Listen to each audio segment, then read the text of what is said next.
বন্ধুরা জানেন কি মাতা লক্ষ্মী একবার ভগবান জগন্নাথ দেবকে অভিশাপ দিয়েছিলেন? কেন জানেন? তাহলে শুনুন।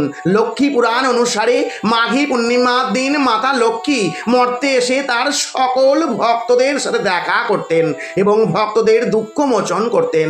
মাতা লক্ষ্মীর অসংখ্য ভক্তের মধ্যে মাতার এমনই একজন পরম ভক্ত ছিলেন যিনি জাতিতে ছিলেন চণ্ডাল। সেই চণ্ডাল ভক্তের ভক্তিতে মাতা লক্ষ্মী এতটাই প্রসন্ন হয়েছিলেন যে তিনি ভক্তের ঘরে গিয়ে সেই ভক্তকে দর্শন দিয়ে তাকে ধনধান্যে পরিপূর্ণ করে দেন।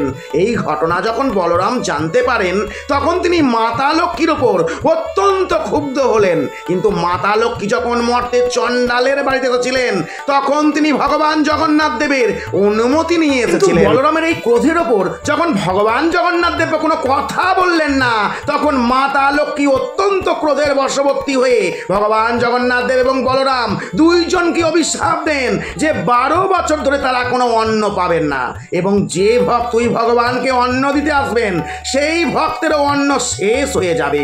এইভাবে দীর্ঘ 12টি বছর কাটার পর ভগবান জগন্নাথ দেব বলরাম তাদের ভুল বুঝতে পেরে মাতা লক্ষ্মীর কাছে ক্ষমা চেয়ে আসলে ভগবান জগন্নাথ দেব জানতেন লক্ষ্মী বিনা সমগ্র বিশ্ব সংসার অচল, তাও তিনি লীলাটি করেছিলেন দাদা বলরামের অহংকারকে চূর্ণ করবার জন্য। আপনিও যদি মাতা লক্ষ্মী এবং ভগবান জগন্নাথ দেবের জীবনে কোনোদিন সামান্যতম আশীর্বাদ পেয়ে থাকেন তবেই কমেন্ট করবেন জয় মাতা লক্ষ্মী, জয় জগন্নাথ।